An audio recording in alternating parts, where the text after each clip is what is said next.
You can get creative with a novel, a TV show, or a movie, but history books, that's not supposed to be fan fiction. How we teach our kids history has become a big controversy these days, with liberals accusing conservatives of wanting to whitewash the past, and sometimes that's true. Sometimes they do. But plenty of liberals also want to abuse history to control the present. Bill Maher isn't slowing down with age. If anything, he's getting sharper. This time he ripped into the Democrats' double standards on live TV, and they never saw it coming. If you enjoy sharp political commentary and in-depth breakdowns, subscribe to the channel. Now let's get into it. Let's get this straight. It's not me who's changed. It's the left, who is now made up of a small contingent who've gone mental and a large contingent who refuse to call them out for it. But I will. That's why I'm a hero at Fox these days.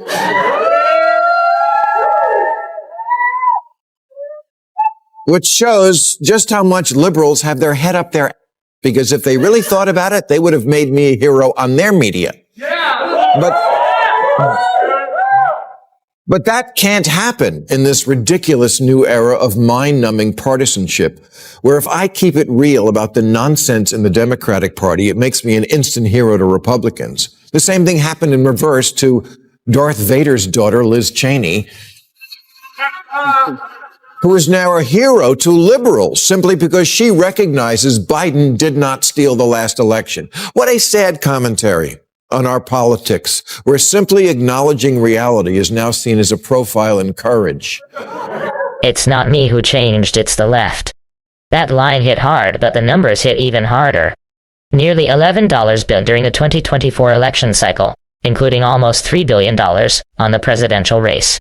Yet despite outspending its opponent by hundreds of millions, the Democratic Party still lost the White House, the Senate, and every swing state. People sometimes say to me, you didn't used to make fun of the left as much. Yeah, because they didn't give me so much to work with.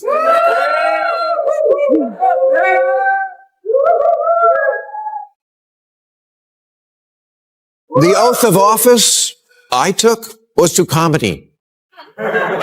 And if you do goofy, wherever you are on the spectrum, I'm going to make fun of you because that's where the gold is. And the fact that they are laughing at it should tell you something. It rings true.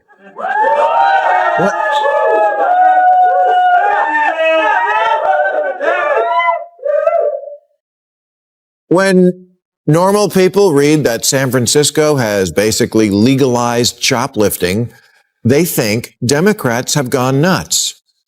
They think, that Ted Cruz guy seems like a real stiff, but at least he believes in the concept of shopping with money.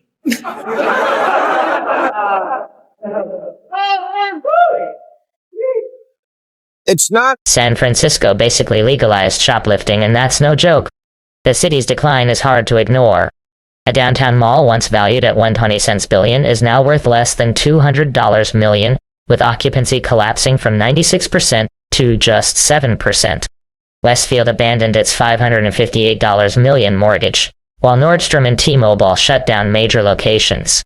Downtown now draws 300,000 fewer visitors per day than before the pandemic, and BART ridership remains below half its previous level. This isn't a comedy sketch. It's a city losing businesses, people, and value while its leaders fail to protect it.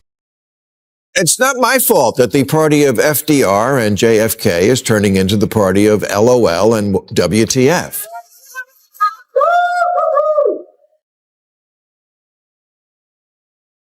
Members of Congress tweeting things like cancel rent, cancel mortgage, and no more policing or incarceration, declaring that capitalism is slavery, canceling Lincoln and Dr. Seuss, teaching children they're oppressors and math is racist, making Mr. Potato Head gender neutral, and now an emoji for pregnant men. Real, I'm not making it up. California just passed a law requiring large retailers to have a non-gendered toy section. A non-gendered toy section? Isn't Ken enough?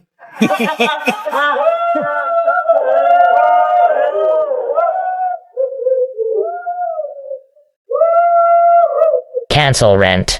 Cancel Lincoln. Cancel Dr. Seuss. Teach children that their neighbors are their oppressors.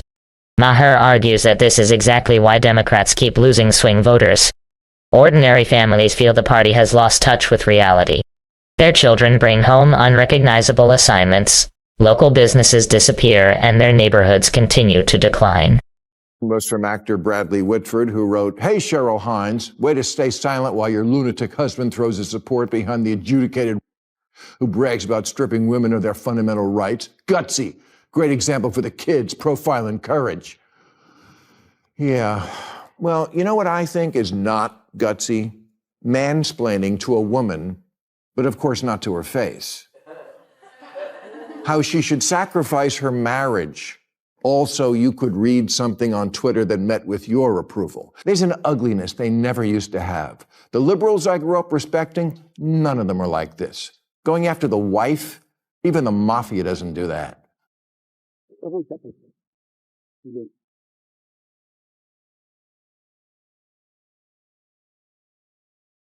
There's a lot of people these days who I call liberals in theory. Going after the wife, not the politician, was the final straw. Maher argues that liberals once understood a basic rule: hold politicians accountable, but leave their families out of it. Now, that principle has been replaced by an outrage machine constantly searching for its next target. But I promise you, no couples counselor has ever said, "Have you tried screaming at each other?"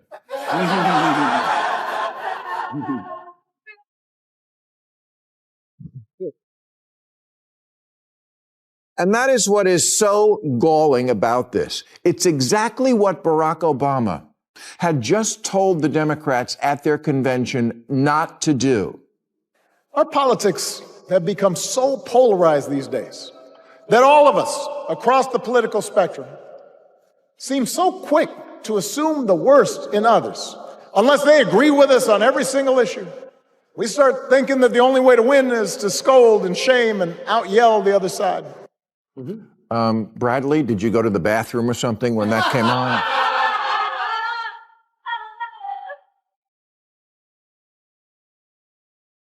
Because it's almost like he was talking to you directly, like by name. Don't scold, don't shame, don't out-yell. Clinton had the same message. I urge you to meet people where they are. I urge you not to demean them. Treat them with respect. The former president made it clear: stop scolding and shaming voters. But the party ignored the warning. Even after one of its most prominent voices urged Democrats to change course, activists quickly returned to the same pointless online battles. And that is exactly why the party never changes. You can get creative with a novel, a TV show, or a movie, but history books, that's not supposed to be fan fiction. How we teach our kids history has become a big controversy these days, with liberals accusing conservatives of wanting to whitewash the past, and sometimes that's true. Sometimes they do. But plenty of liberals also want to abuse history to control the present. And last month, a scholar named James Sweet caught hell for calling them out for doing just that.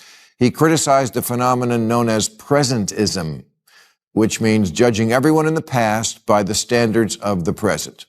It's the belief that people who lived 100 or 500 or 1,000 years ago really should have known better.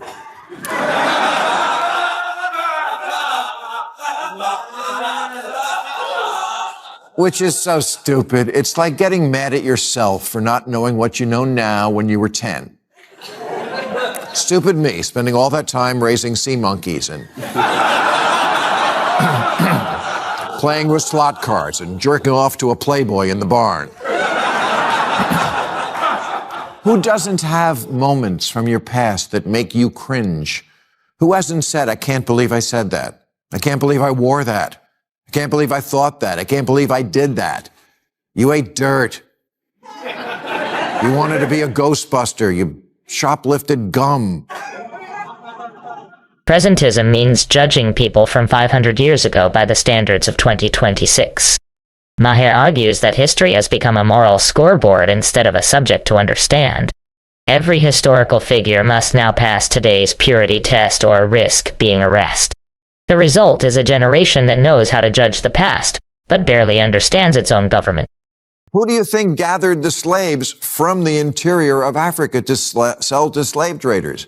Africans, who also kept their own slaves. We're a species prone to making others of our species our bitch. I've said it before and I'll say it again. Humans are not good people.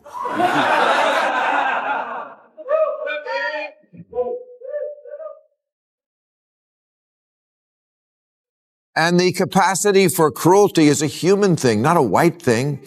That's the truth, even though it doesn't jibe with the current narrative.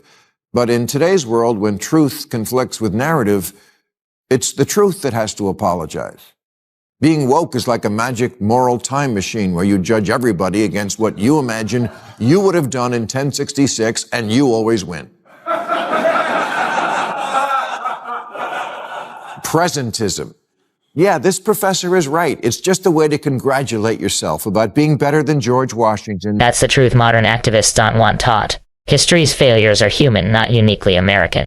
Maher argues that blaming one country for humanity's darkest chapters creates a generation with no real perspective, and a party unwilling to admit that will keep losing touch with reality. Kamala spent 100 days telling voters, I know it feels like crime and illegal immigration are bad. Yes, there's a lot to not like already about the new regime, but maybe take 1 week to ask what you did wrong. The basis for Democratic campaigns has become, we're the smart people. That we know from the get-go. No need to look into that. We know that a priori, which is a Latin phrase the red hat people wouldn't have a clue about. But they don't need to. Have you seen my "In This House We Believe" lawn sign? See, it says right on it, we believe in science. Right, which is why you demanded no one even debate whether COVID could have escaped from the one lab in the one city where they were studying it. How far-fetched. The New York Times called it racist. That was the Harris campaign's fatal mistake, telling voters to ignore what they felt and trust the charts instead. Maher's point is simple: you cannot win by dismissing people's lived experience. Harris raised nearly $1 billion, spent heavily on celebrity appearances and elaborate events, yet still finished millions in debt. Meanwhile, her Call Her Daddy interview drew fewer than 1 million viewers, while Trump's Joe Rogan appearance reached more than 50 million. She had more money, more celebrities, and a bigger production, but none of it connected with voters. You see, here's what it is. The younger generations were raised wrong. So they can't stand for a minute the idea that other people have opinions different than their own. 59% of consumers now will buy a product or boycott a product based solely on the political stance a company takes. Gen Z consumers need to know if their spermicide condemns cockfighting.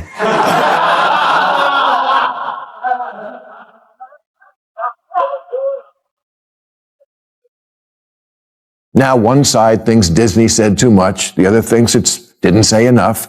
We see this pattern over and over. We saw it with Bud Light when they did ads with a trans influencer, and MAGA Nation thought it was a plot to use beer to turn them.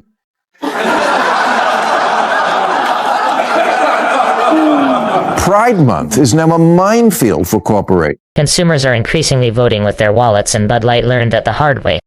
After one controversial promotion, the brand fell from America's best-selling beer to third place, with sales still down nearly 14% a year later. Maher's point is simple: when companies push politics their customers reject, the backlash can last long after the headlines disappear. Yes, we do have our own Red Guard here, but they do their rampaging on Twitter. Here's a cute example from a couple of years ago. The banjo player from Mumford & Sons tweeted that he liked a book that apparently had not been approved by the revolution.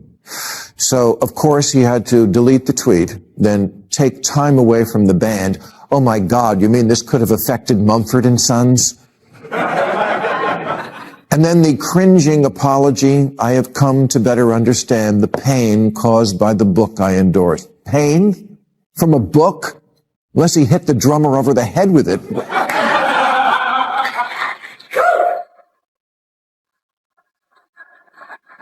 What happened to I can read whatever I want?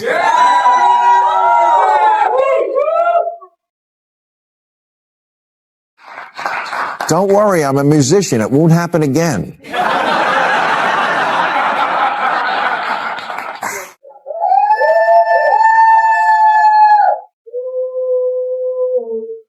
A Mumford & Sons musician had to apologize not for harming anyone, but for liking a book. That perfectly captures Maher's warning. When a political movement begins punishing basic curiosity, it stops promoting open-mindedness and becomes an outrage mob. Or, as Maher puts it, a mob with a mission statement. Somewhere along the way, my values became code for I'm the only one with a moral compass. You know what would have been a better exercise? Write a top 10 list to yourself where you try to imagine 10 reasons why 77 million Americans didn't want to trust you with taking power. And I say that as someone who votes Democratic. As I like to remind my very pure friends, we voted for the same person. You're just why she lost.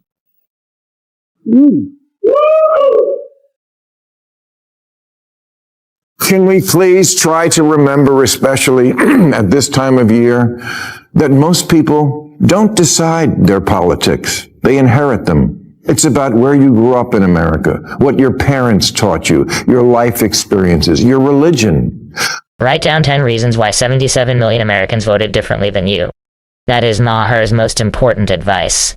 Democrats had more money, media support, celebrities, and visibility, yet still lost every swing state. Until the party tries to understand those voters instead of dismissing them, it will keep losing elections it should win. Smug self-righteousness in the defense of some of the dumbest ideas to ever come down the pike is not a formula that's really working for you. Because here's one thing I can promise every liberal in this country. The Democrats can win every election from now until forever. And the people who now hold the reins of power will not give it back if they think you're still nutty. Which brings me to my friends on the right, to whom I say, becoming an authoritarian police state, that's not going to work for you either. Smug self-righteousness in defense of bad ideas is not a winning strategy. Maher argues that Democrats have built a system where political insiders get paid even when the party loses. Until failure has consequences and results matter more than consultants, nothing will change. Because I think it's a great ticket, especially since Pete has lately been finding the strength to say things like Democrats should stop, quote, making people sit through a training that looks like something out of Portlandia. Out of Portlandia, where did he get that line? The entire Democratic Party has become a Portlandia sketch.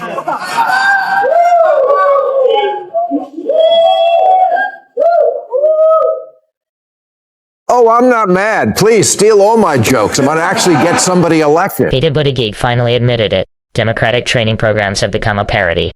Corporate America has already begun abandoning identity-based workplace programs that failed to deliver results.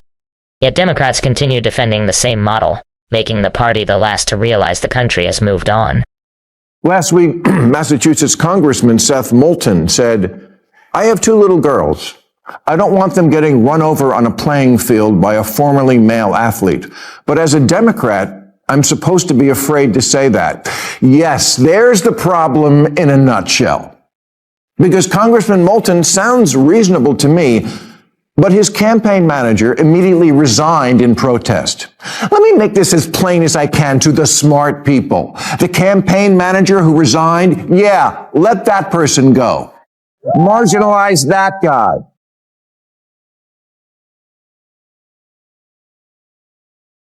Try making too woke be a cancelable offense. It's important for America to have a center-left party and for that party to be competitive. And a good first step toward that goal would be to make the voters not want to punch you in the face. I will conclude by saying the reason I'm so mad at the Democrats is because as a voter, the issues that were important to me were democracy and the environment. And now, there's no one to champion or defend either of them because you, with your aggressively anti-common sense agenda and exclusionary attitude, blew it. You lost everything. You lost everything. That is Maher's brutal diagnosis. Democrats lost working-class voters, young men, minority support, every swing state, and ultimately the election. More money, celebrity endorsements, and massive ad campaigns could not save them. Liberalism once promised ordinary people a fair shot. Modern progressivism increasingly tells them they are the problem. Maher has made his case, and voters have delivered their verdict. Now Democrats must decide whether to listen or watch the rest of their base walk away.